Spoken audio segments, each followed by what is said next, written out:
And here we are in downtown Cleveland, July 11th, 2024, at the Music Box on the east bank of the Flats, with another radio thing going on today with Jeff and Phlash of WMMS. Gorgeous day out here.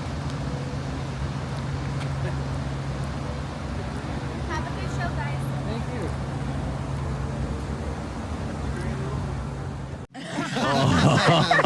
Coming up on side 2, the token jokes and some of our best guests. Good morning from the Buzzard Morning Zoo.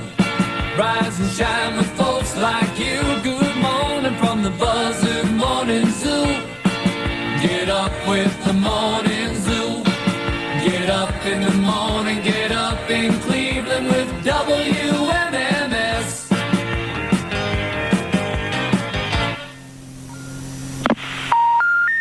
The number you have reached is 100.7 WMMS. All other radio stations are not in service at this time. Please make a note of it.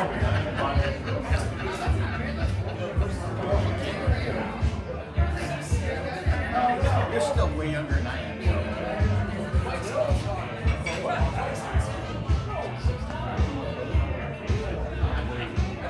I'm going to tell you what, 3 years makes a big difference. I only heard it 40.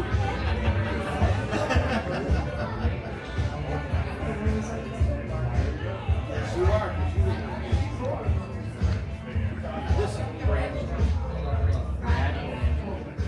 What's happening, man? Good to see you. How you doing? You looking good? The heart's still working? That's still me? No, as a matter of fact, that's not my brother. That's my nephew, Andrew. This is my sister. See the resemblance, that's why I said it's I've heard so much about you. Oh my God. Hi, nice to meet you.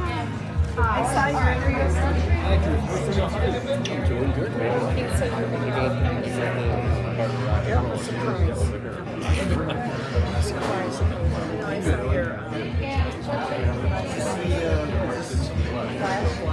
Yeah, the legend.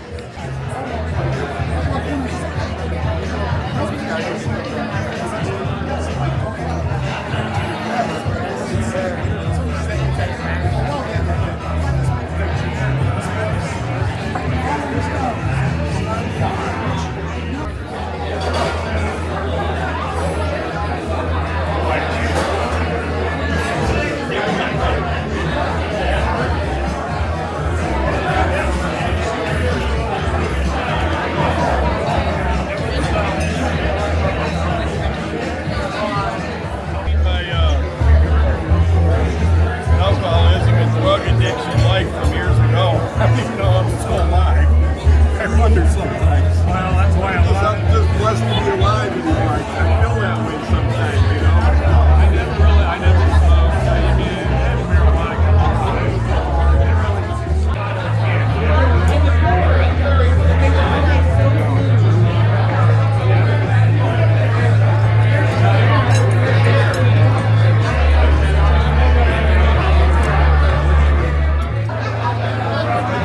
We have some WMMS royalty here. Look at this. John Gorman here. Jeff and Phlash. Jenny Sanders. John Gorman. Hey, John. How you doing, buddy?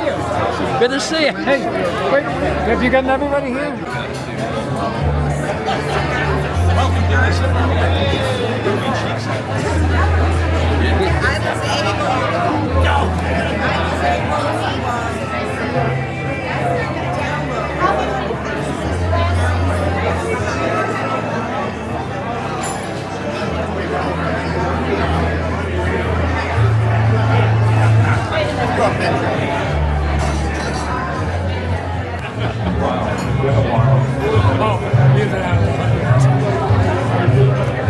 Man.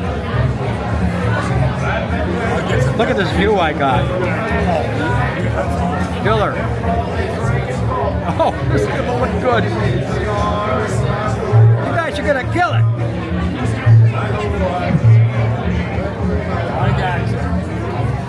So where's this going to end up? Good evening, everyone. Welcome to the Music Box. Yay!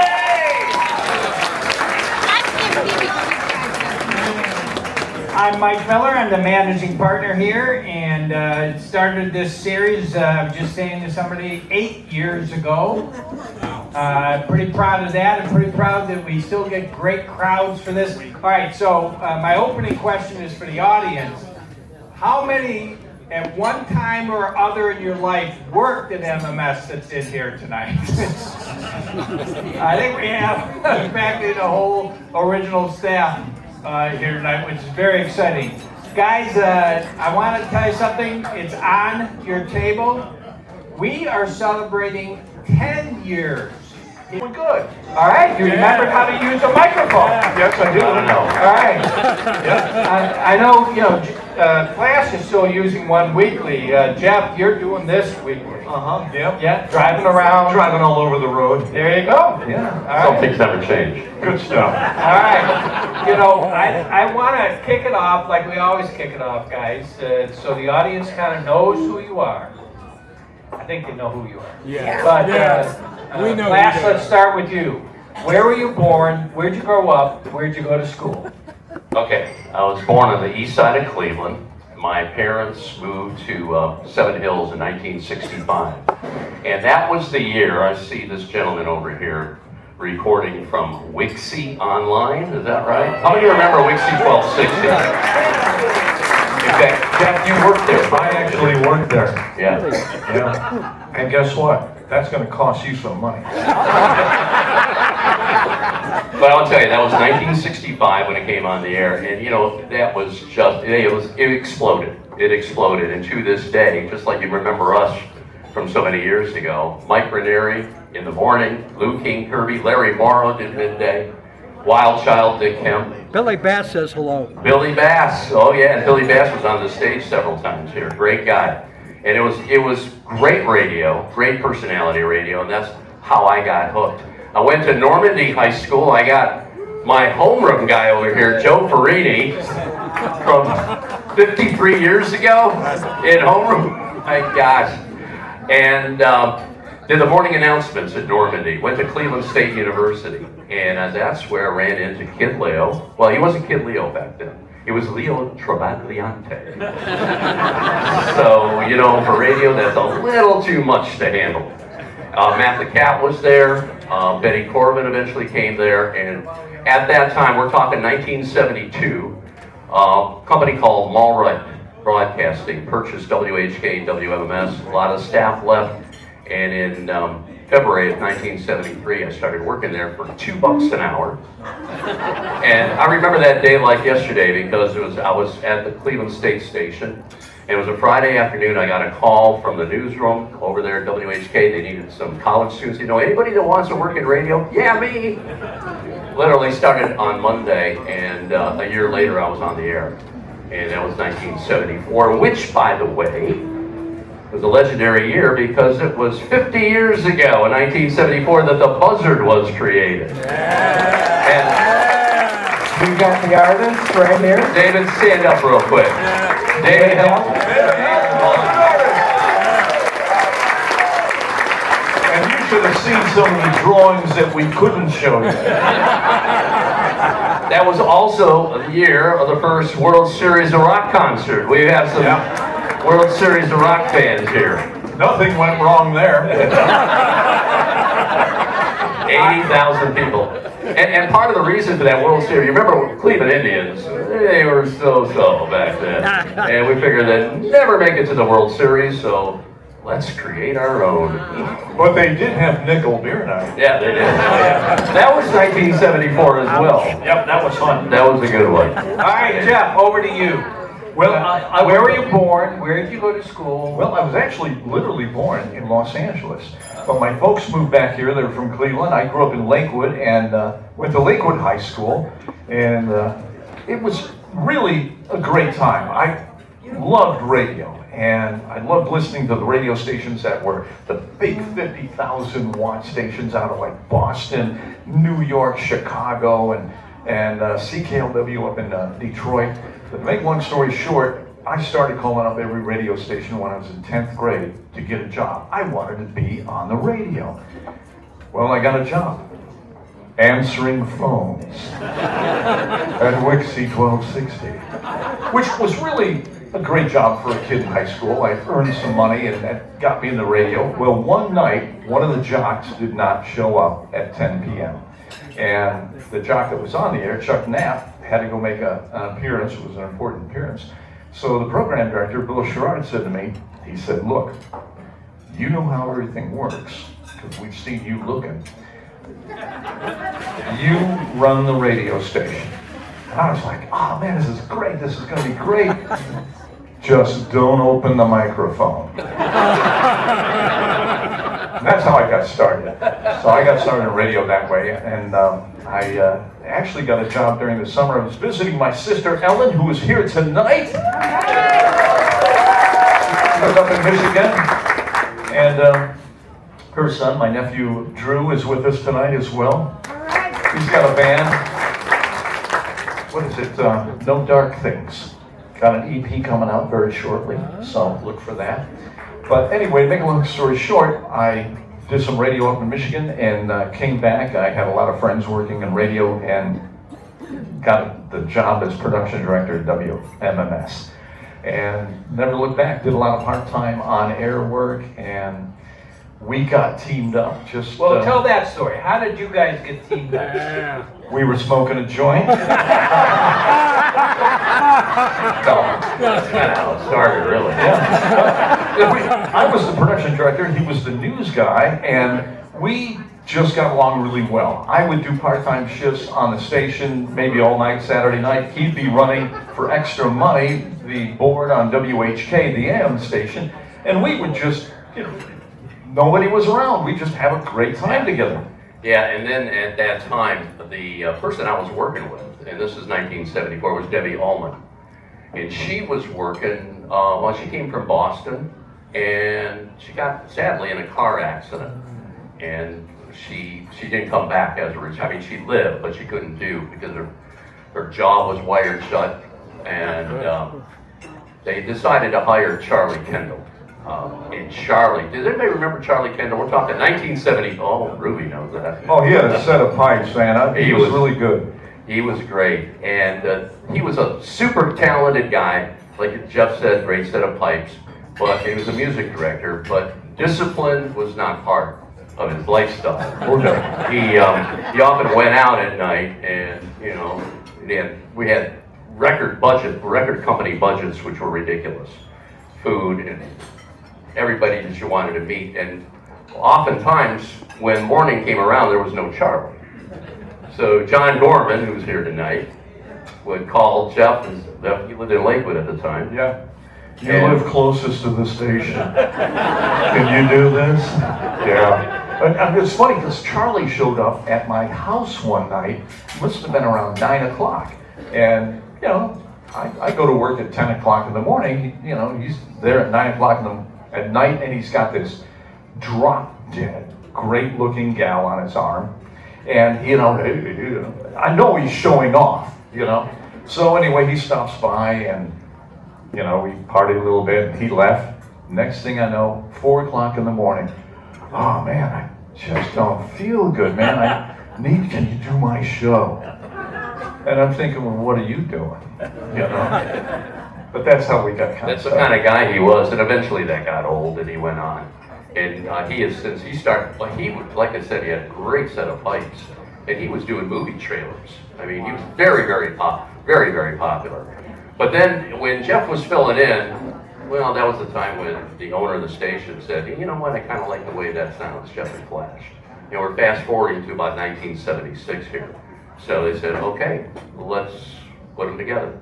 And that lasted, 18 years? What could go wrong?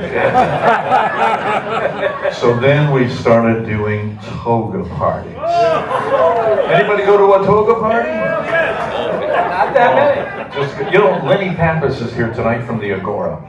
And Lenny said, you know what? I'll never forget when I had to set up a hot tub on stage for you two. What was it? Some sort of a toga party or something like that. But those were great days. All right, but wait a minute. Let's dive into this a little bit. So, I mean, how fast did you start doing some of your most famous bits? I mean, was it the first several months, first several weeks, or was it like 6 months in? I mean, how fast did you really start doing some of your bits? It was pretty quick, and I'll tell you why. Because nobody, the management at Mallray did not pay attention. They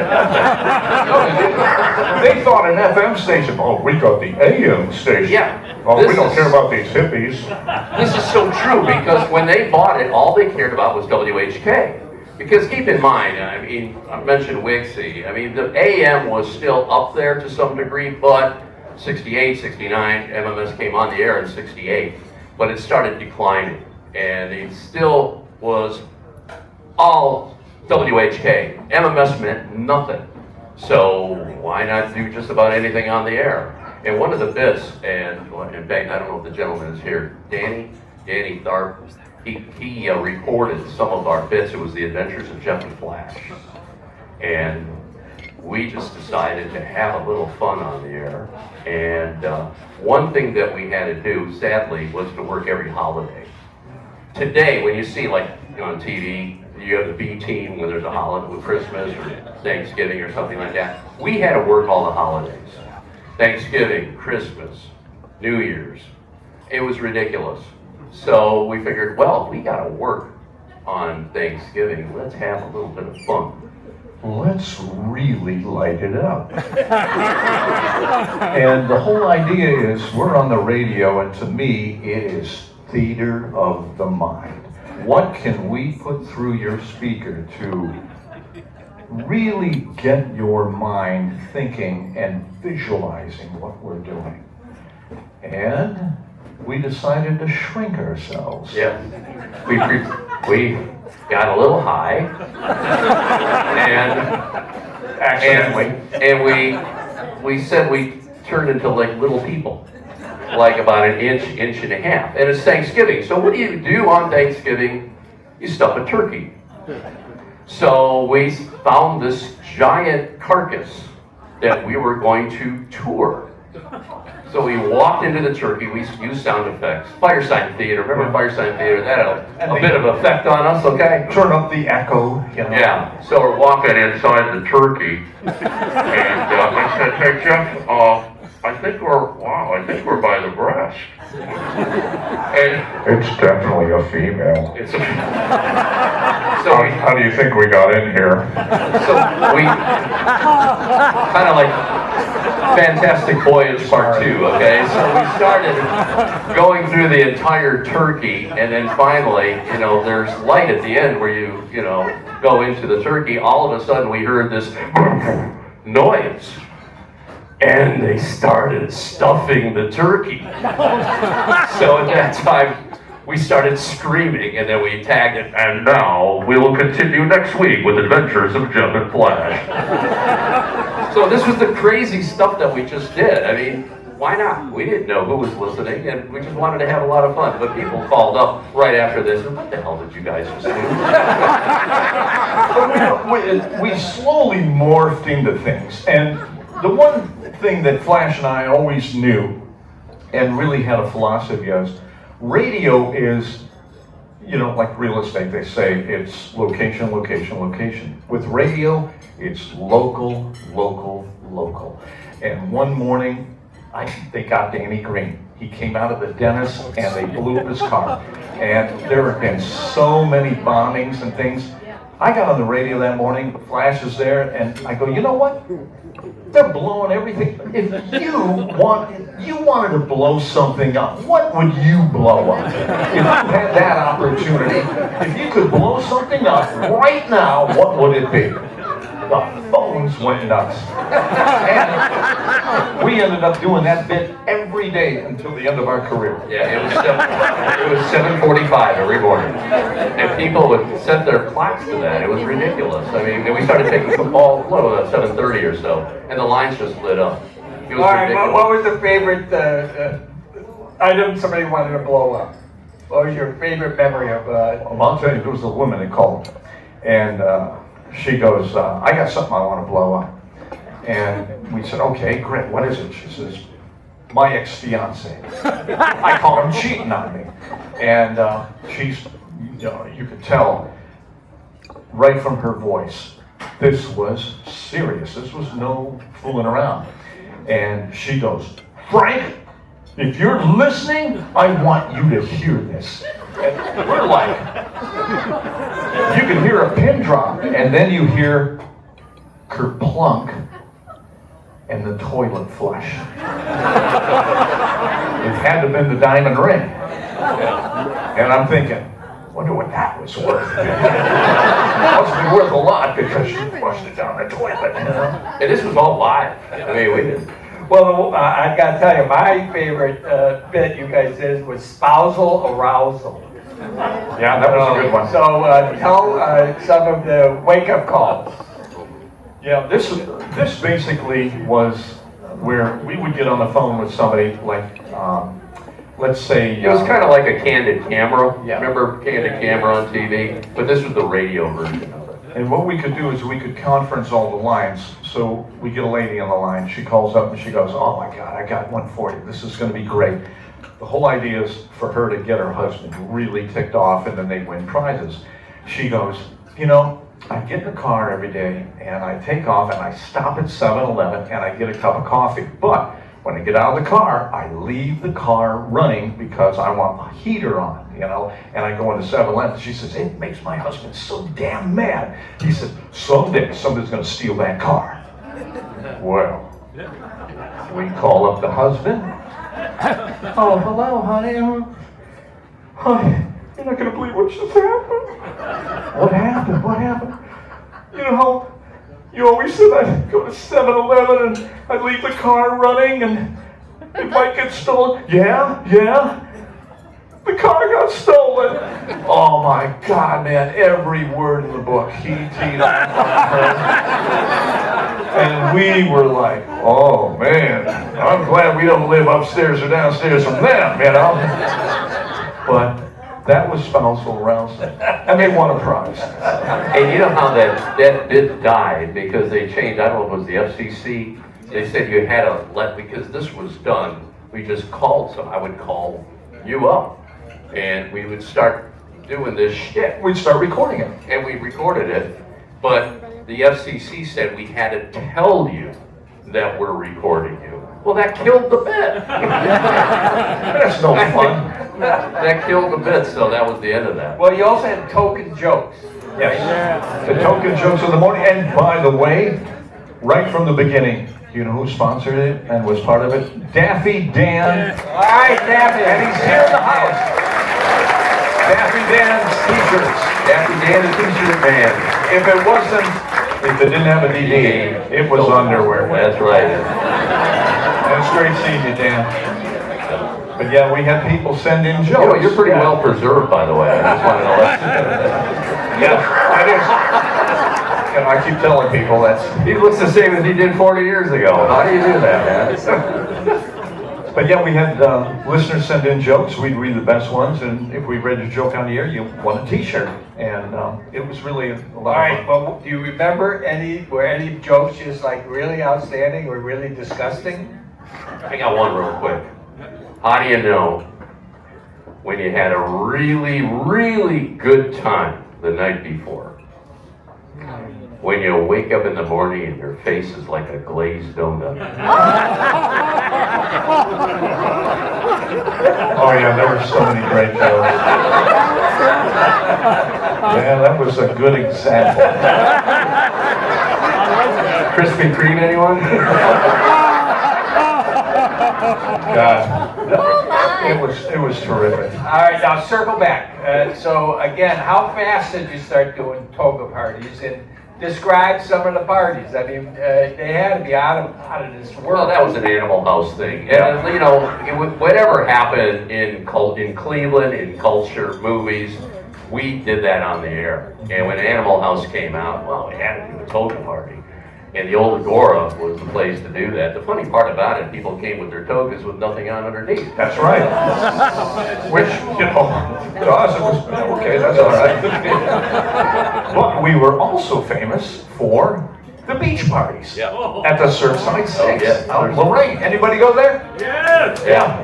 And, you know, we'd be standing up there and okay, the ladies would be behind us. Okay, who likes number 1, number 2, and so on and so forth. Then we'd get to number 5 and the crowd would go nuts and we're standing out in front and there's voters, there's all these big crowds and everything. We're thinking, man, she's maybe not the most attractive girl here, but for some reason this crowd loves her. And then we were doing the finals. Okay, it was number 1, number 2, number 5, and we get to number 5, and Phlash and I both turn around. She was taking her top off. And they liked that. And if we wouldn't have let her win, we would have been shot. All right, so she was a good politician. All right. Yes. All right, Phlash, you actually sent me a couple recordings that we're just going to play here. I think they can lead to some cool stories. These guys, again, maybe you'll recognize them. Michael at the soundboard. Play away.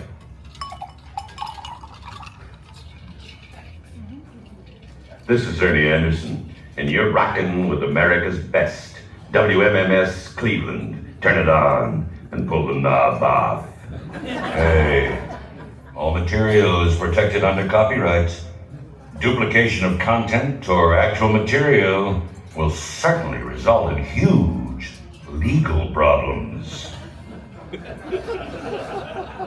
That was Goulart. This is Pete Townsend on WMMS, and I'd like to remind you that rock and roll will always, always, always, always overcome eventually. How many remember those? That was a classic. Yeah.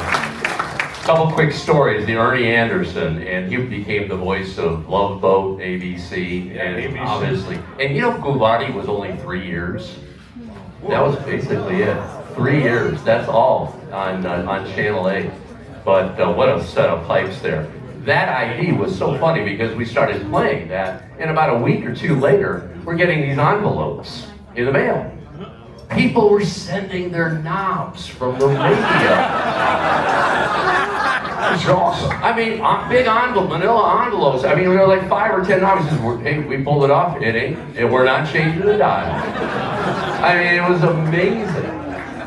But the Pete Townsend, that goes to 1979 when the Who played in Cincinnati. Tragically, 11 young people lost their lives because of what they call festival seating. There was no assigned seats. They stormed in there. It's 1979. It's rock and roll, and it was horrible, horrible situation. After that, they went to outside of Boston, and then they were coming to Cleveland on a Monday night. And John Gorman, program director of WMMS, who really put that whole station together for 13 years, called me up and said, hey, they're coming in at 2 in the morning on Sunday morning, the day before the concert, and I want you to record what they have to say about that. And there was an area at the airport that was kind of private, so I went there with a tape recorder. The first person I saw was Roger Daltrey, and he gave me maybe about 10 words, and that was it. And Townsend just said, like this, I'm done. I mean, this is 2 in the morning.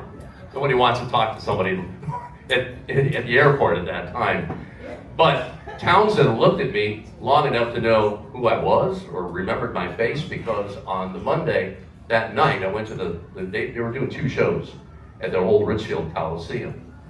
And after the show, I waited in the back room, and Rolling Stone, everybody, Newsweek, you name it, they're all there trying to get interviews and find out more what was going on and how they were going to react to what happened in Cincinnati. And I had to get up. I had to get up at 4 in the morning. This is probably about 12:30, 1 o'clock in the morning. And I pretty much gave up. And I stand up, and then all of a sudden, Townsend looks, and he says, you.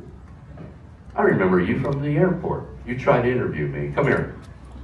I'm like, what? And we talked for about 15 minutes. That's where that station ID came from. At the end of that interview, I said, is there anything, how do you want to address this? And he said, keep the tape rolling. And he gave us that. And I would say, out of all the station IDs, we had rock star. We had every rock star ID. Hi, I'm so-and-so. I'm Bruce Springsteen. And when I get up in the morning, I listen to Jeff and Phlash, or I listen to MMS, and you name it, they were all there. We were really adamant about getting as many rock stars as possible. Tom Petty, we had them all. And that was probably one of the most played ones, because some people really like The Who, especially this guy over here. Oh yeah, those were good days. Those were fun. All right, Jeff, I asked them, what are some of your favorite memories? Just one of my common questions. Jeff, you got to fly in an F-16 and do the show from the air, correct? Tell that story. Well, always wanted to blow something up. The Air Force Thunderbirds came to town, and they went to all the TV stations, to get the pretty boys and girls to fly in the F-16, promote the air show. None of the TV personalities would do it. They were all chicken. So they thought, okay, well, worst comes to worst, let's try radio. And they called us up. And I thought, oh my God, yeah, I'll do it. I'll definitely do it. And we decided to broadcast from the F-16 as well. So I went out to NASA. Phlash came out. We're doing our show from NASA there at the airport. And they're walking me through all of exactly what you have to do. And I'll tell you, I did it by the book. And they put the G suit on you, and it's time to go. It's 9 o'clock. And get on that runway, and he goes, I'm going to hit the burners, man. Here we go. And he literally, I thought he went about 10 feet, and the landing gear were already coming up. And then he goes, okay, hold on. And he goes straight up. And he's going, look behind you, and literally the airport just did that. And Phlash tells me afterwards, do you know what you said on the air? You said, oh shit. So it was great. We got back, and you do a lot of rolls. You get to fly the plane and everything. And I'll tell you, yes, it causes a lot of dizziness and vertigo and everything. But since I didn't eat, I didn't get sick. And we landed, and the crew chief comes up. He's getting me out, and he goes, "Sir, how was your flight?" I said, "Sir, I did not get sick." He said, "Sir, you made my weekend." Yeah, that's a crazy thing about when you're doing a morning show like that. You want to just take advantage of every opportunity. And there was one time. Does anybody remember Victor the wrestling bear? Oh my God, it's a 600-pound bear. And like an idiot, I decided to do that. I don't know what was going on there, but it lasted like about a half a second. It was like, boom. But it was amazing what you sign up to do, but it's because they're coming through Cleveland. Well, let's be part of it. The station, the bottom line of that station, and as you well know, was so promotionally involved in everything. Whatever was going on in sports, whatever was going on in movies, anything in culture. If somebody was coming through town, a movie star, they were on that show. I mean, we had Lindsey Buckingham in the studio, Julian Lennon, Joe Namath, long before he was doing Medicare Advantage commercials. and he came in, it's funny, the moment that Joe Namath came in, he knocked over his coffee and went all over the console. And it was asses and elbows to clean up that coffee, but that broke the ice. And he told us everything. And the big story then was, what did you do before the Super Bowl, Joe? And he told us on the air. It was really a great story. We also had Ray Manzarek of The Doors, Richard Dreyfuss, who was on his way to Channel 5 in the morning, and the limo had us on, and he goes, "What's that?" The limo driver says, "The radio station." He says, "Take me there. I don't want to go to the TV station." And the guard calls up, "Oh, Richard Dreyfuss is here." "Oh, yeah, right." So he came up, told us all about What About Bob and all that stuff. And then Fred Griffith of Channel 5 calls us in the 9 o'clock hour and says, "My God, can we please get our guests? Please, we're dying over here. I don't know what the hell to talk about anymore on TV." Well, wait a minute. Tell us how you guys got Jose Canseco out of the lineup. Oh, that was To amazing. face the Indian. That was, I believe he was with the Texas Rangers at the time. Uh-huh. Yeah. Well, there was a couple of young ladies that were partying with Jose all night. They called us when at 6 in the morning. They called us at 6 in the morning. Guess who we've been with? And then they put him on. He's like, But that was the time. They were doing beer bongs. Yeah. Yeah. All night. Yeah. All night. And that was the time that he was playing outfield in Cleveland, and the girls had distracted him, and he got hit by a fly ball. Yeah. He didn't show. He was out of the lineup that night, though. Yeah. Speaking of it, real quick, when Jerry Seinfeld was breaking out, and we were going head-to-head with Lanigan, John Lanigan. Well, in the mid-'80s, I mean, Lanigan came back from Florida, and we're going head-to-head. And competition is great. And maybe a year or two later, Seinfeld is breaking out, and we found out that he was going on Lanigan's show.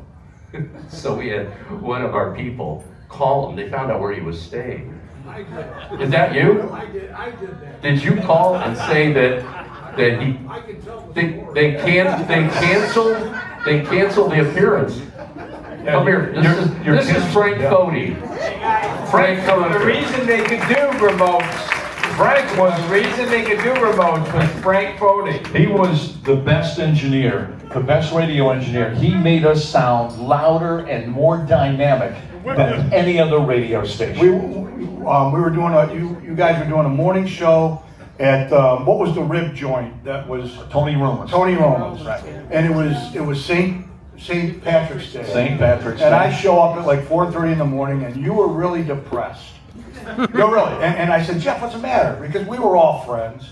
And he goes, and he tells me this thing, and I had no idea who Jerry Seinfeld is. Okay, they said he's this up-and-coming comic, and he's going to be at Lanigan, but he really needs to be here. And I, having been in competitive radio, not only at MMS but in New York at Z100, where we did shenanigans like this all the time, I just deadpan. I said, Jeff, I can make sure that he doesn't show up there. And Jeff goes, how are you going to do that? I said, where's he staying? He goes, he was staying at the Holiday Inn Lakeside. So I take a quarter, call up. I said, I'd like to, and I just on a lark said I'd like to speak to the room of Jerry Seinfeld, because Jerry at that time stayed under his name. They said, sure, no problem. And about 10 seconds later, I hear, hello, and that Jerry voice. I said, hello, Jerry. Yes. I said, Jerry, this is Tom Johnson. I'm the engineer over at WMJI. He's like, oh, he said, your driver's here to bring me over to the Lanigan show. I said, that's why I'm calling. He said, I said, we've had some technical problems here today, but we're not going to be able to do the interview. He's like, oh, why, thank you. Well, what should I do? I said, there's a restaurant nearby called Ruthie and Moe's. Have the driver take you there for breakfast. It's on us. And he went, oh, why, thank you very much. Goodbye. Boom. So I go and I tell to these guys, I said, no worries, I took care of it. So last thing, I get back to the station. On my chair is a note from the general manager, Lonnie Gronick, Frank, please see me. So I go into his office and he's like, because Lonnie and I worked in New York together, and he's like, Frank, any idea why I would get a very upset phone call from the general manager of WMJI as to why Jerry Seinfeld didn't show up this morning? And I said, Lonnie, I have no effing idea why that would be. And Lonnie, why the hell would you care? Because we want to kick their asses. True story. Yep. Frank Fody, man. I love you. Love you too. Last thing, real quick. This guy got the best M100s in the world. And when we were in the Cleveland Plaza, we had these balsa airplanes. And you and I taped an M100 to one. This is when it was still the Cleveland Plaza of the hotel. And we opened the window by the engineering shop. Oh, yeah. We light the thing. And we set it, and because there was a big parking lot. And Jeff's like, if it goes out over the parking lot, let's watch it blow up. Well, it goes out over the parking lot, and then it comes back, and it's hovering along the side of the building. We hear it blow up, and we hear glass break. Glass was breaking to the hotel room of a young couple that were consummating their marriage. Love American style, ladies and gentlemen. Frank Cody. All right. We also have another special guest. Oh, we got a real special guest. Introduce. Oh my God, I gotta tell you, Phlash and I have worked with a lot of people. And, you know, it was really funny because, you know, sometimes they say, you know what, you really need a woman in there because it sounds like a frickin' locker room, you know? But anyhow, to make a long story short, we started working with this lady and she was dynamic. I mean, hilarious. And, you know, after the whole thing, you know, broke up and everybody went their own separate ways, I found her in Phoenix. And I want to bring her up now because we love her dearly. Ruby Cheeks is here.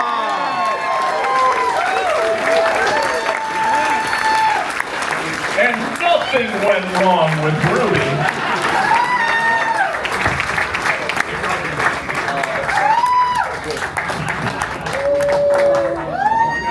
Ruby, come around front here. I've got you a seat. So. You know, Ruby. And a microphone. Let's just have another beer. We'll finish this off. I'm not drinking.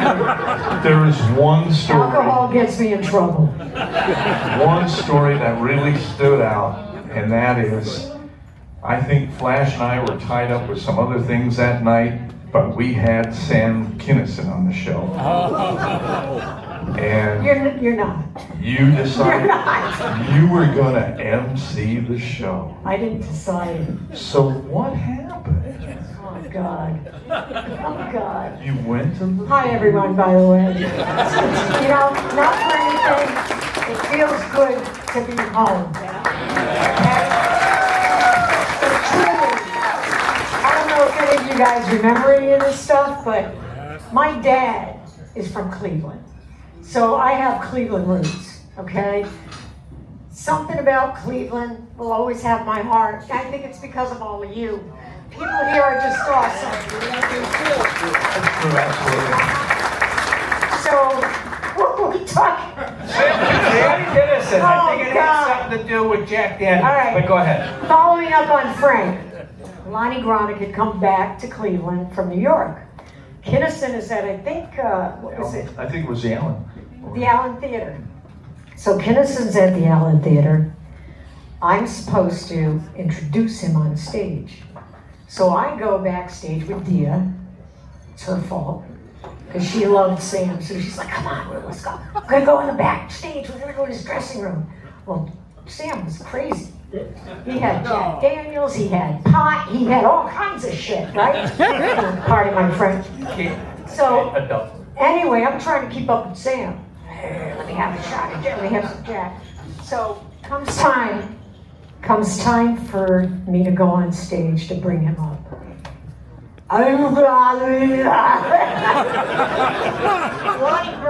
Lonnie's sitting in the front, right? And I'm like, does anyone see the Wolf of Wall Street? Oh, yeah. All right.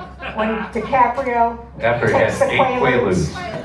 That was me. But I didn't have any lose. But I was like, oh, God. Oh, it was just amazing. Sam had the greatest line in the world. You know, there was somebody heckling him, and he'd go, you know, I could have been your father, but the dog beat me over the fence. That was the time when he was in Cleveland with Governor Celeste. That had to be around the same time. It's around the same time, yeah. Because it was 1986, and Governor Dick Celeste, who was a big, well, he's from Lakewood, big fan of the show. And he won a re-election against former Governor Jim Rose, Kent State Jim Rose. We fed Sam all this stuff. We told Governor Celeste that we have this comedian He said, oh, no problem, no problem. And we sat him right next to Sam Kinison. He had no idea what was about to happen. And he's like, hey, Gum, how you doing? And he just got he went nuts. He started slamming the former governor. Hey, Rhodes, what are you gonna do now, drive a bus? Oh, he just started, and Celeste is like, he said, you wanted to come in here. It was fun. It was a great morning. It was a lot of fun. And there was also, remember, we had Noisemakers, which was a nightclub. Now, wait a minute. You guys had a part of it, right? Did you guys? Yeah. And we were going to broadcast all day long from Noisemakers on St. Patrick's Day. And Ruby was going to do the midday show. Jesus. From 10 to 2. But, and I don't know how this started, but yes, you do. You were good friends with the Golick brothers. Love the Golick brothers. Love them to death. The Cleveland Mike, Browns. Bobby, Greg. Greg was my Achilles heel. That son of a bee. Okay, so we're down in the flats. It's St. Patrick's Day. We did the parade down Euclid, the whole stuff, right? Now we're down in the flats. Well, you know what those boys are, what they look like, right? Yes. Little Ruby, trying to keep up with those boys. They had to stuff me in a cab and take me home to Bricksville. I don't remember anything, nothing. Except you're supposed to be on the air, I think. No, I don't think so. Well, I'll remember asking the Cleveland Maybe police. Gorman, was I supposed to be on the air, John? The Cleveland police said Ruby's face down in Old River Road. She's been with the Golick Bros. Oh my God.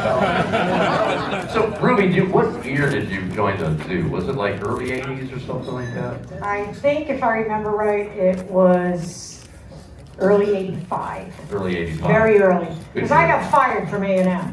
Okay. Okay? The original reason I came to Cleveland was to be the local promotion rep for A&M Records.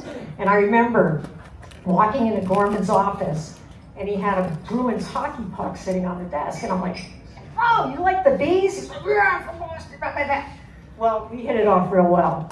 And anyway, somehow he got the, well, make a long story short, the promotions, had a promotions for A&M, flew into Cleveland, because, can I tell him what I actually did to get fired? Oh, I don't care. All right.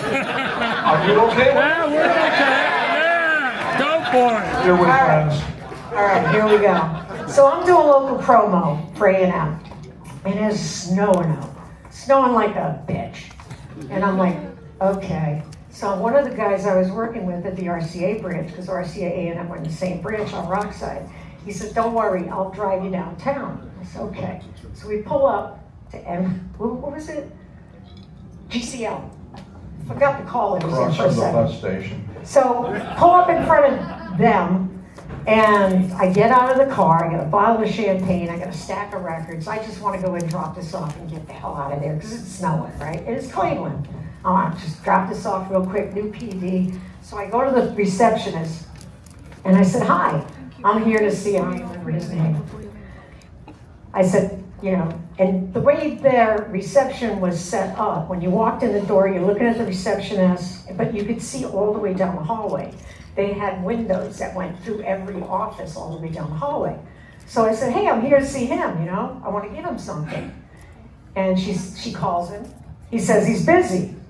I said, he's not busy, I haven't seen everybody sitting there. He's not busy. And she says, well, he's busy. I said, he's full of. She said, do you want to leave anything for Ruby? I said, screw him. And I left. Walked out, turned around, I looked. He's looking out the window, I flip him. Right? I flip him. So, it was just a matter of days. It was a matter of days. Charlie Miner, who was the head at the time, he flies in. I pick him up at Hopkins, or I'm supposed to. He's staying at Stouffer's. So anyway, pick him up at the airport, but he walked by me so many times.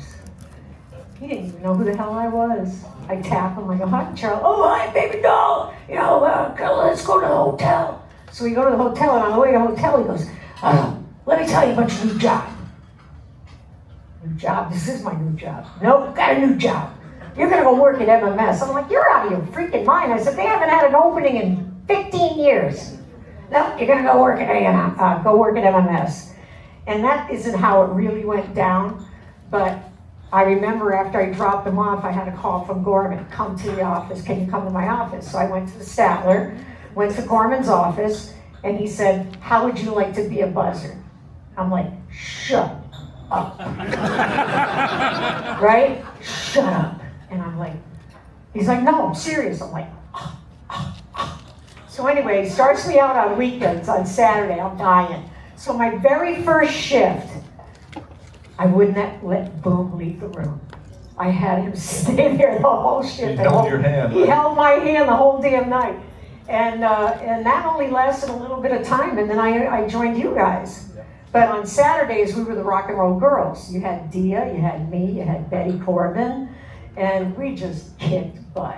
And back then, it was unheard of to put women back to back like that. It was unheard of. It was unheard of.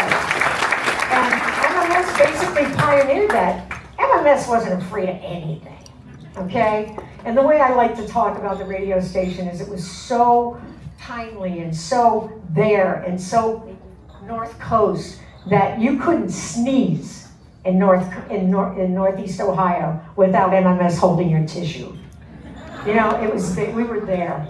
And I'll never forget it. I mean, it was awesome. So then I joined the Buzzard Morning Zoo, and we just tore it up. We tore it up. It was a lot of fun. All right, now guys, as you morphed into that, because it became bigger and bigger, right? I mean, it really became a zoo. How much planning went into that? Was it all improv? Was it all on the spot? There was a little bit of everything. Yeah. Yeah. We came in prepared, and then. No, we didn't. I came in with the Flash was prepared because he had to do the damn news. You came in prepared with the donuts. She knew every bakery in this town. Well, we always used to say too, especially when we had our nightclubs, we'd be out almost all night, and we'd listen to we'd do the show the next day. And at 10 o'clock, they said, well, the show sounded pretty good to us. Okay. But you know what, getting back to the time where Ruby joined us, the beauty of that station was how everything kind of morphed and it changed with what was going on.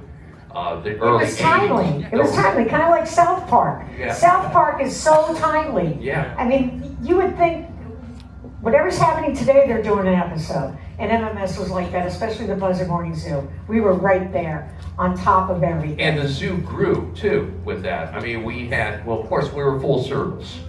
We had traffic, we had Pat Brady doing traffic reports. I did the news. Pat's not here, is she? She was here at one of the other events. Is Pat here by chance? Pat Brady. Pat No? Barron is her name, but she was great. Boom was our Ed McMahon. Yep. Pretty much.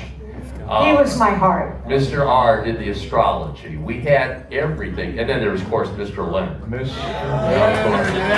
I remember the first time Mr. Leonard called up when you were on the show. He calls up, hi, Jeff, get out of the way. Where's Flash? I'm over here. I don't want to talk to him. I don't want to talk to Boom. Oh, hi, Ruby. How are you? Do you need anything? It was so full of it. It was fun. But that time is when we had the highest ratings in Cleveland radio. There's no question. U.S. radio. It was, yeah, it was. We had over a 20 It was unprecedented, and no other radio station in this country has ever come close to the greatness of WMMS, because it truly was a great radio station. And you guys are so lucky to have had it from the 70s, you know? And I grew up outside of Boston, so we had BCN. Gorman is originally from Boston. And we had BCN, which was a big rock station there. And I remember walking in there, I was back in New England, I just lost another job. So I go to wonder why. So I go to BCN, and the program director there at the time is from Ohio. but never, ever got a job at MMS. So he had a hard-on, pardon the expression, for the radio station, right? So I go in there and I give him a resume and I give him a tape and, you know, I'm passing him in the hallway and I go, so, you know, and he wouldn't give me the time of day. So he finally says to me, "Nice to know they love you in Cleveland, Ruby," and he walks away. So it was jealousy. It was absolute jealousy because there was no station that could rival this one. And never will. Never will be. Ever, ever, ever. You're 100% right. And whether you're Boston, New York, Chicago, LA, didn't hold a candle to MMS. Yeah, and we gotta hand it to you because it was you that made the difference. There were more albums sold in Northeast Ohio at that time than any other place in the world, and that's why we call it the rock capital. So you had this appetite for music. Maybe it's the weather. I don't know. Well, wait a minute. Tell was a story, fantastic. because you guys really were instrumental in getting the Rock Hall here, but then it stalled and stalled and stalled. And you guys. And there was controversy. Yeah. Weren't you kind of instrumental in getting it back on track? Well, what happened, when we got the Rock Hall, it was awarded in May of 1986. And they made the announcement in New York, and I was there for that. Former Congresswoman Mary Rose Okar, Governor Celeste, George Voinovich, who was mayor at the time, were all there for it. It was a big deal in Cleveland. Came back that day, had a big crowd at Burke, and then everything kind of ground to a halt there for a while because they forgot about how to fund this damn thing. and there was a tug of war going on, and we had to deal with a lot of negativity even when we were doing the campaign, when we embraced that campaign with USA Today newspaper. We really pretty much embarrassed them because of the readers' poll in 1985, and you have a big part to that as well, because we just blew away every other city.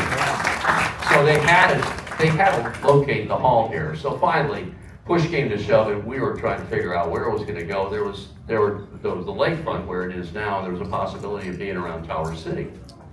And one day, we didn't have anything else to do. So. At about 8:30 or 9 in the morning, we heard it's probably going to be Tower City. It's probably going to be there. So what we did, that's good enough. We called out all the building trades and told them to bring their bulldozers over to Tower City, to the area right below the terminal. And they all showed up. And so we went and we did a live broadcast. We started digging the hole. We started digging. We said, you know what? This is who we are. We're going to start digging the foundation for the Rock and Roll Hall of Fame. We don't care. We want this thing to happen. We want it to happen now. So now there's TV stations showing it. Everybody's showing it. Hey, they must know something. Yeah. And the cops. And then I think it was you that got the phone call from the owner. Yeah. He said, "What the hell are you guys doing? It ain't going there." And it was about a week or two later, it was finally announced that it was going to be at the lakefront. But he says, "Jeff and Phlash are saying it's going to be over there. It ain't going to be there. They're full of shit." But wait a minute. See, what I would have done was sneak away quietly. How did you guys end the day there? We left quietly. It was just one of those things that, you take advantage of the moment, and it was fun, and, we thoroughly enjoyed it and left early that day. Speaking of Burke, I had to do the celebrity Grand Prix thing before the Budweiser 500. Yeah. Okay, so I get friendly with the Newman Haas pit crew. They turned up my governor. I said, "Turn up my governor." So I won the race, but I wasn't the one that they wanted to win the race, that was rigged to win the race. So I kind of threw a monkey wrench in their race. I still have the charity plaque. Oh man, awesome. Man. But I didn't get first place or anything because they disqualified me. She had a way. I don't know what she used or how she did it. Just got her way. All right. It's not working anymore. One of my favorite stories was your game plan for a softball game Against Belkin Productions. Oh, the Belkin Productions. Belkin Productions, they were great people. I mean, we had a tremendous relationship with them. Jules and Mike Belkin and the whole gang there, and Michael Stanley. Yeah, Barry Gable. Barry Gable is, to this day, still a really great friend. And they call us up and say, hey, we want to do a little charity softball game. We're going to do it over on the east side. And we'd show up, and they had all their roadies. And they would just shellac us. So there was a baseball strike. And this summer, I thought, I went to high school with Bob DiBiasio, who's vice president of the Indians Promotion Department. I'm going to call in a favor. And I called Boz, and I said, Boz, are there any Indians in town that would like to play on our charity softball team? And I swear to God, Boz goes, Joe Charbonneau, Lenny Barker, Dwayne Kuiper, and Wayne Garland. So we had them. We had first ups. By the end of the half inning, it was 27.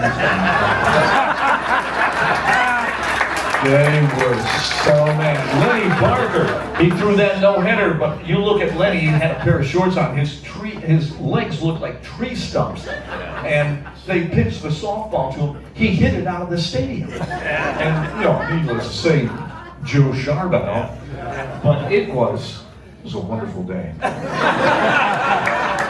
All right, guys, we're going to turn it over to some questions to the audience. What questions do you have? And then we're going to bring up a whole bunch of other MMS folks. Yeah, we got a few more surprises for you.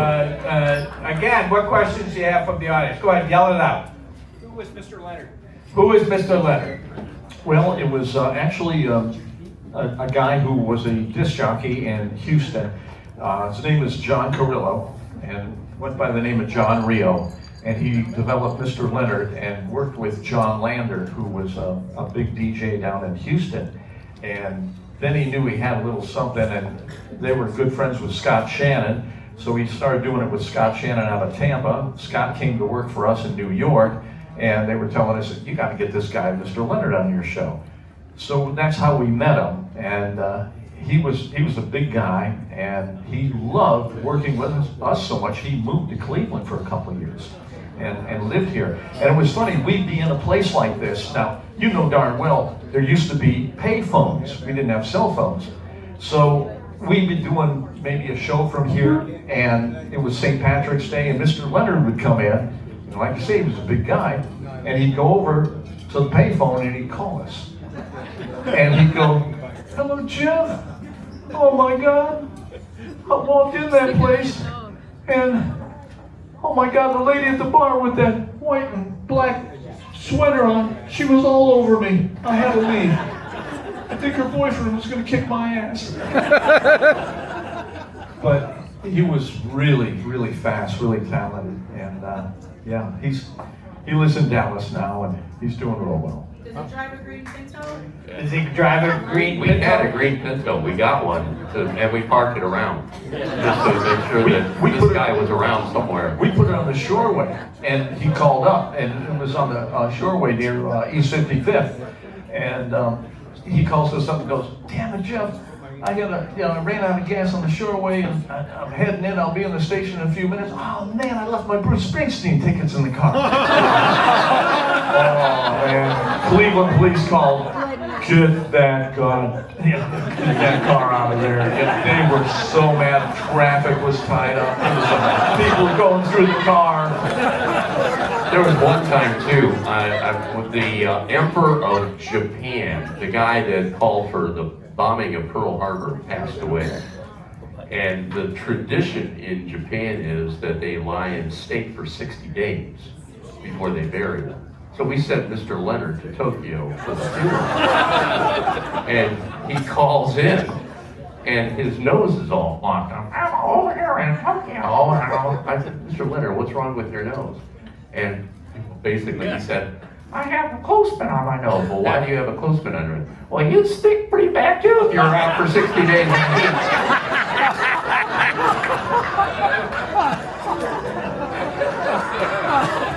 Hey, I got to say a couple of special hellos here. First off, Sandra Miller is here. Where are you, Sandra?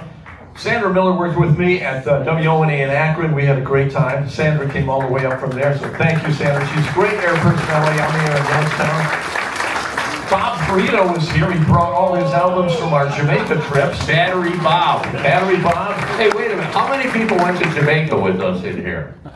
Oh, yeah, a couple. And survived the telephone. You know, that's cool. Battery Bob and his bong. Of course, Daffy Dan is here. And I did want to mention Tracy from Claiborne. The Claiborne Auto Stores is here. I won't have you stand up, but it's great seeing you, Tracy. The Claiborne Auto Store is a great place to buy a car, believe me. It's well worth the drive. Wonderful people. He must be driving to Claiborne. Really. And let's see. I think we've got some friends that showed up tonight as well. Hey, you know what? Before we do that, I just want to introduce my twins over here, Rachel and Stephanie. Yeah. My babies. Where are they? They're right here. Oh, right up front. They're gorgeous. They are. Well, Are you sure I got a beautiful wife over here. Are you sure you're responsible? They're beautiful. God bless you, Dad. And God bless you guys. Trevor and Rachel had their wedding here 2 years ago. Ooh. Yeah, right on the roof. It was great too because they did it right on the roof. And this was in May of 2022, and some guy's driving in a boat going, "Don't do it!" But they're happily married, so thanks for being here. Hey, I got a question. Is Verdell here by chance? No, she's not. No. No, Verdell was the Verdell? receptionist at the station. Verdell was one of the most cool people. All right, let's bring up a few of the other and just get the crowd up here. Daffy, come on down. Yeah, come on down, David, Daffy, come on up. John, come on up. Denny, come on up. He said, guys, we have the core team here. Buzzard artist David Hilton. Program Director John Gordon's here. Buzzard artist. Time for a picture opportunity, guys. So let's get everybody up on the stage here. And one of the greatest disc jockeys on WMMS was Denny Sanders. He's with us tonight as well. Let's go. There is nobody who can segue music better than Denny. There you go. Come on up, guys. Frank Foney. Yeah, Frank, come on up. Come on up, Frank. We need to make a phone Frank call. was an engineer par excellence. Frank basically worked on developing the technology to allow them to go out on the street and do live stuff right from the street and get it on the air immediately. So, guys, this is some of the core team. Very proud Music Box. So, again, Frank had an opportunity to tell one of his great stories.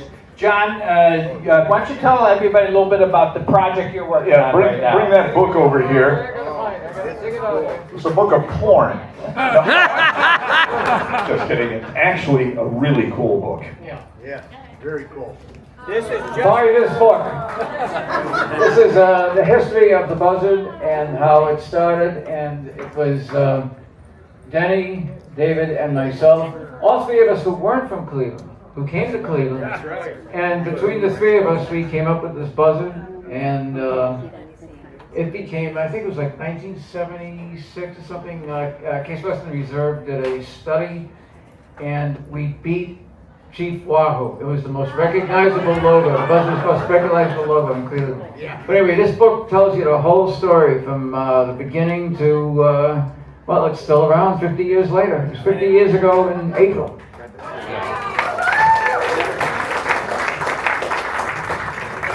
Nice to see you all, honestly. And it's nice to be remembered after all of these years. It really, really is a great honor. But Jeff is here, and Jeff, I don't know if you remember, but back in 1979, you owed me $50. You know, Denny, that weed was not that good. Well,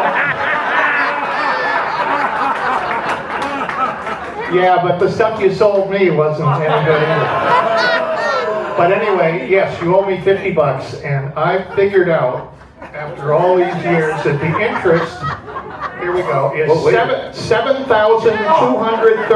Oh my God. So, check please. I promise to put it in the mail. Yes, I'm sure you will. And sign it, by the way. Please sign it.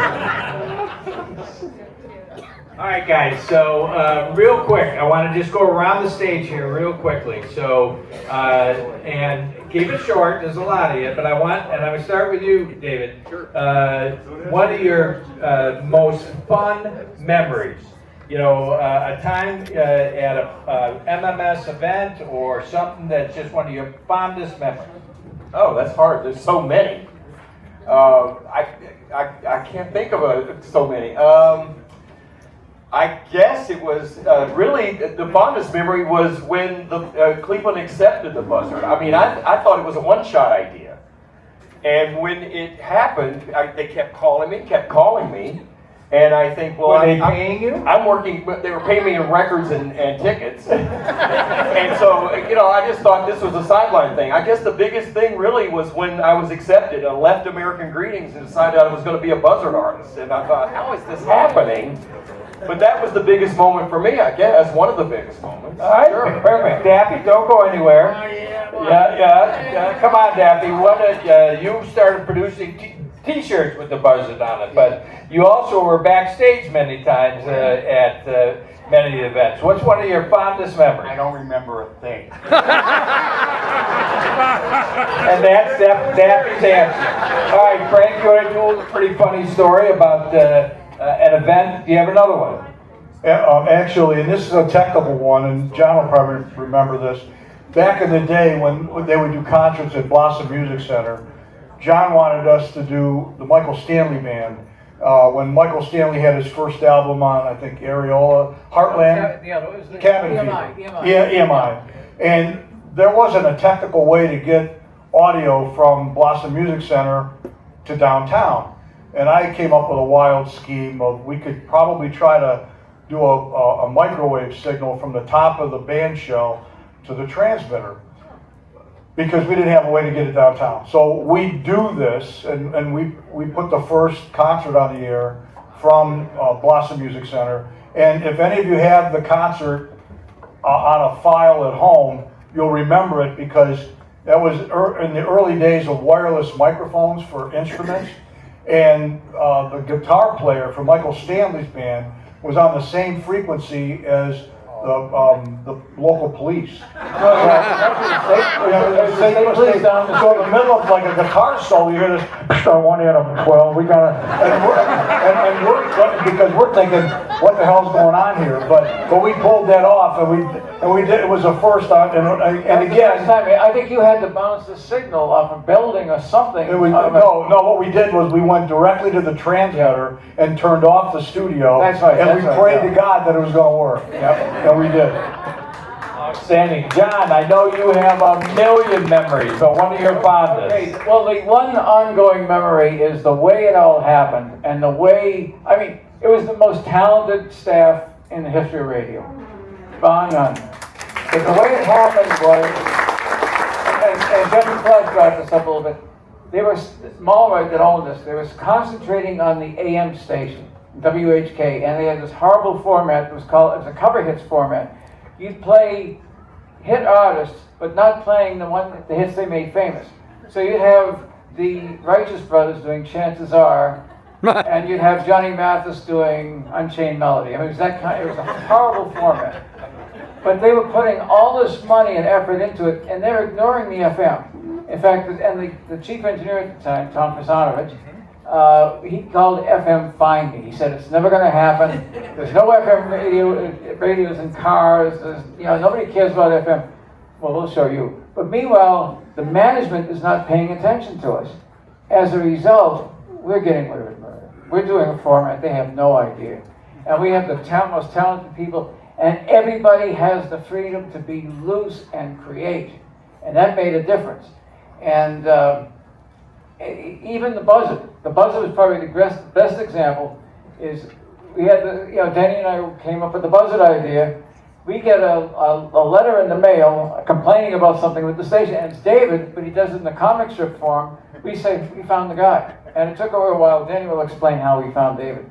But nonetheless, we made this Buzzard our logo and our mascot, but we didn't tell our management.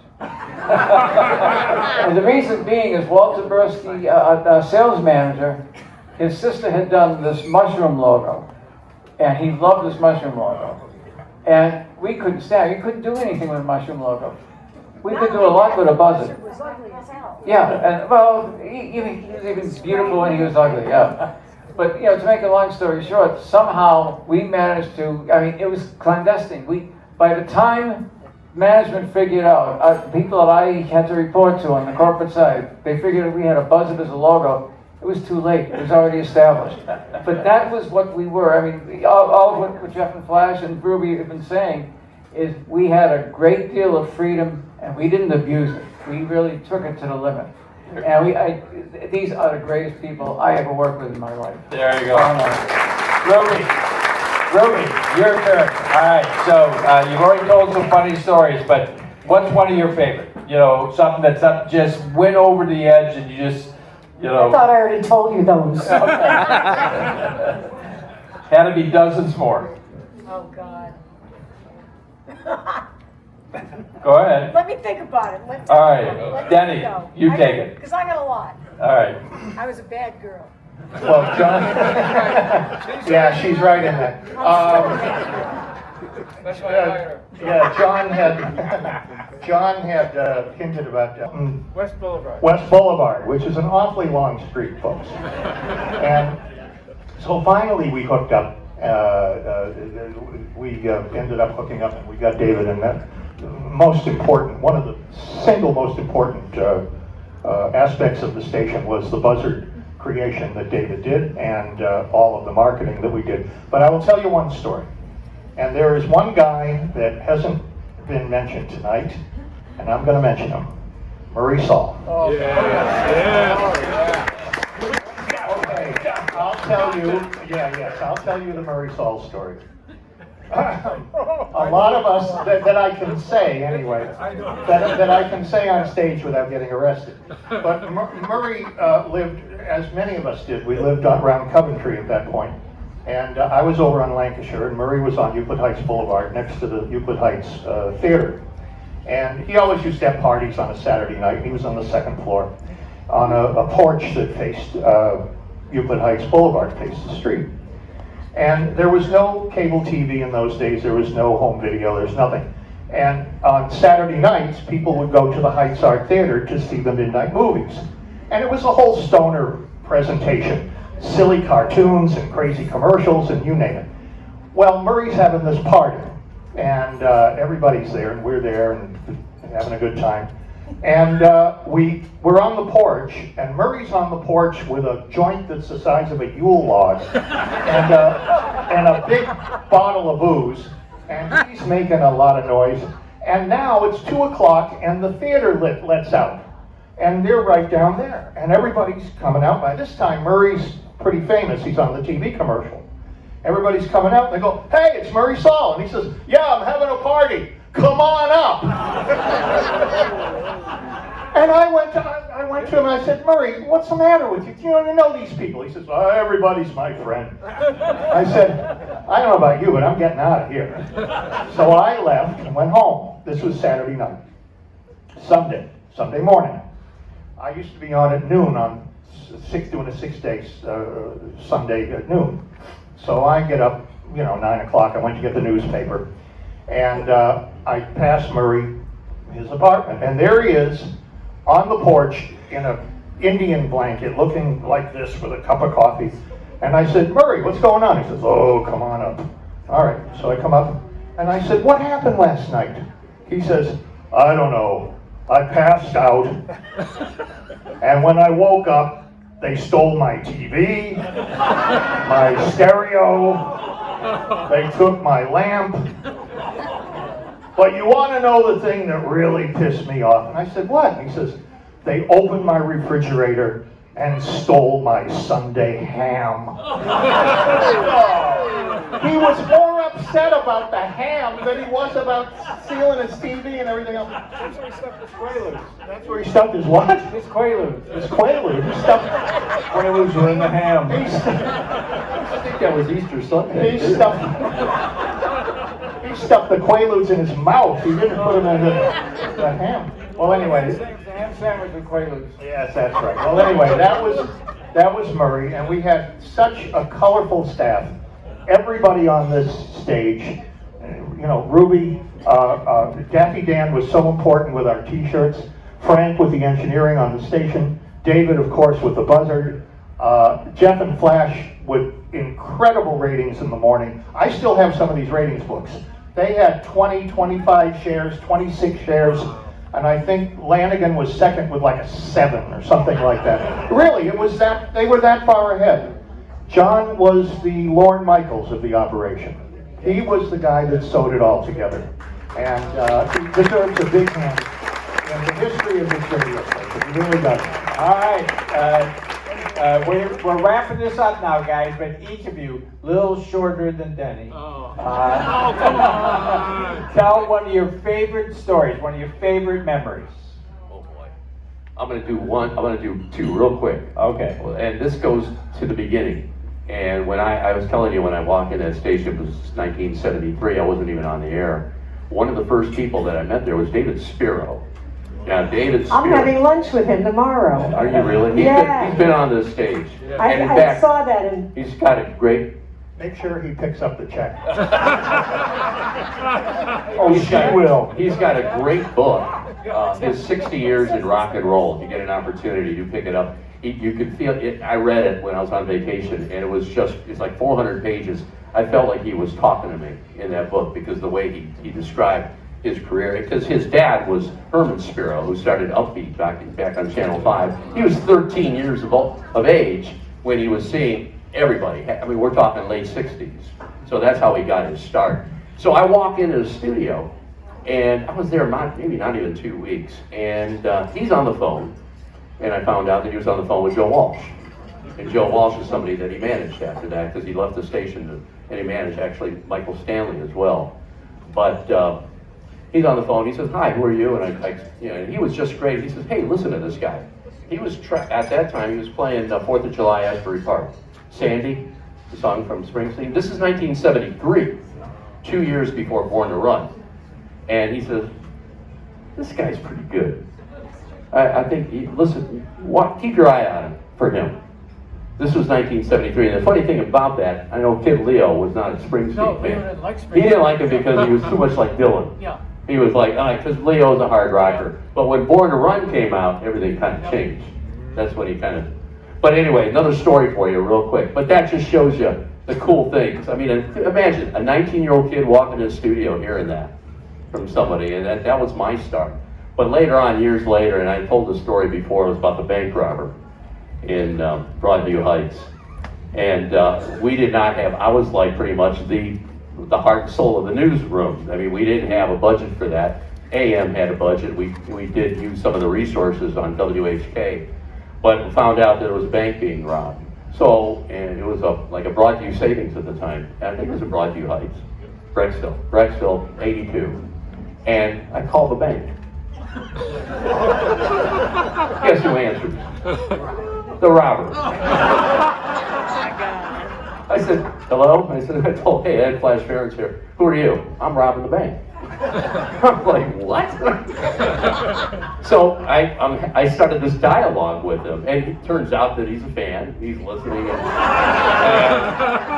he obviously had some issues. I think he was a Vietnam vet, and he's gone through, and he just needed money. He lost his job, and we're going on back and forth.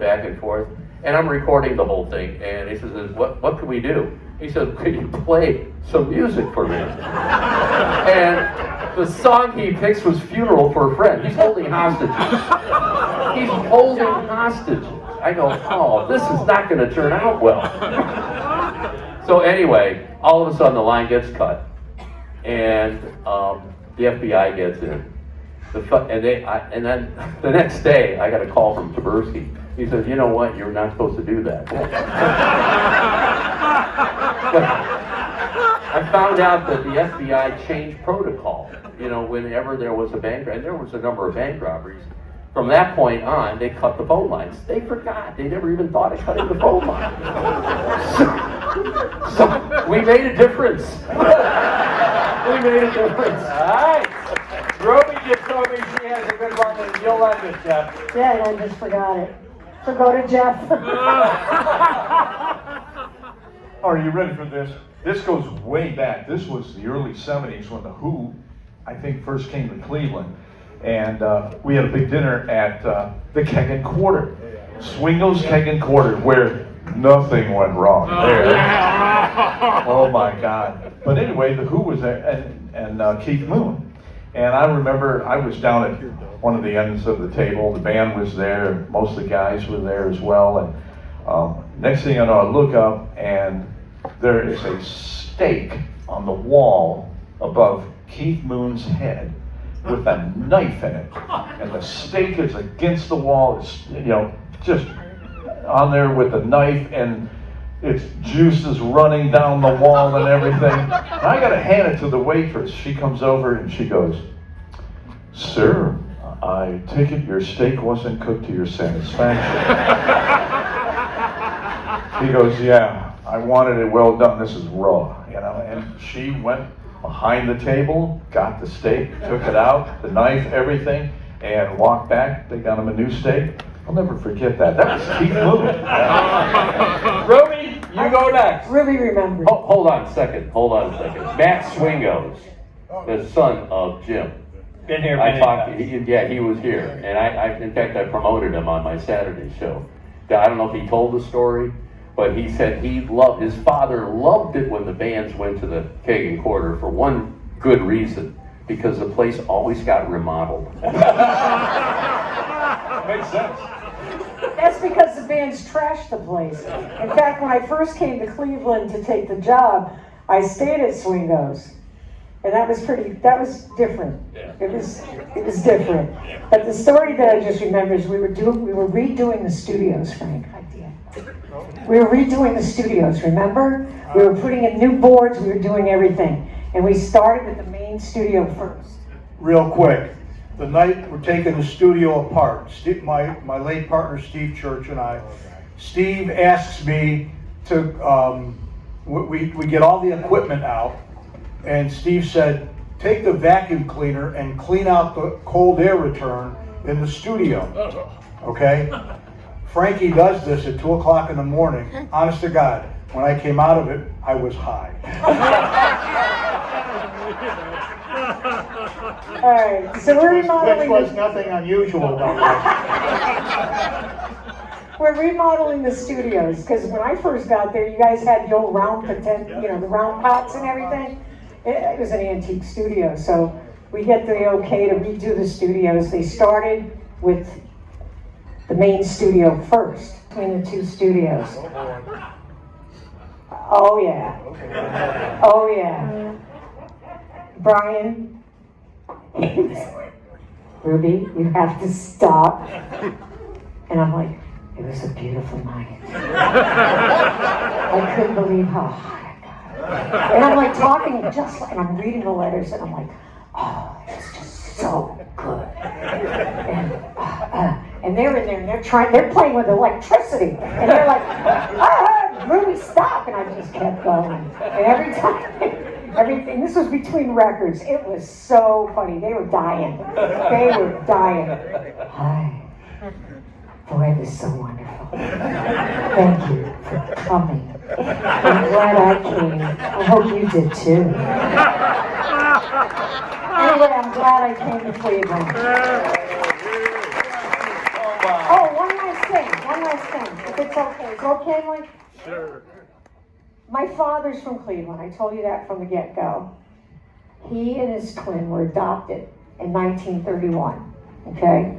Right after in the middle of the Depression, people were having kids, they couldn't afford them, they put them up for adoption. But the mother was like 16. The father was like 18. So anyway, make a long story short, they were adopted when they were 5 out of Parmadale.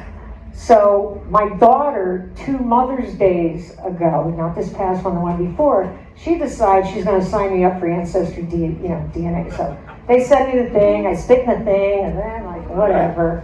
Because you don't know who your family is, right? You don't know your ethnicity, you know nothing. So I was spitting the thing, sent it in, don't get anything, don't hear anything, nothing, no messages, and all of a sudden, pow, up pops this message. Hi, you're my newest, closest connection. Now, when my parents were pregnant with me, they couldn't find out anything. When my uncle, who had a daughter a couple of years younger than me, tried to find out, couldn't find out anything. Palmerdale wouldn't say anything, the diocese wouldn't say anything, children's services wouldn't say anything other than that the young people were in love, and but the parents wanted them to continue their education, so the young woman was well taken care of during her confinement. We know what that means. She was either in the basement, the attic, the grandmother's house in the next state, or at the convent. Okay? That's where she went. But anyway, hi, you're my newest, closest connection. And it turns out that it's my father's birth father's great niece that contacted me. When I was on the air with these guys, I put it out there. Hey, my dad's from Cleveland. He was adopted out of Palmerdale. Didn't hear a word. So, because of Ancestry DNA, Sunday, I'm going to meet my father's real birth family. I don't know if any of them are here, but if you are, I'll see you Sunday. All right, one last little plug. This is a plug, but you're all invited. The party doesn't end up here. There's going to be a party Saturday afternoon, and it's the Buzzard's 50th birthday party. And it's going to be at Anika's Event Center in Grafton. Look it up. I think it's $5 admission, but there's going to be all sorts of Buzzard items for sale. There's also going to be cake and ice cream. Ice cream and cake, birthday cake. And ham with lube. And Tracy is here from the party center. You want to give directions? You can look it up. It's on Google, guys. Yeah. All right. Big round of applause, everybody. Thank you. Thank you, Phlash and Jeff, for coming. Jeff, thanks for coming back in town. They'll hang around and answer any additional questions. Come back for Mad Daddy on July 27th, everybody.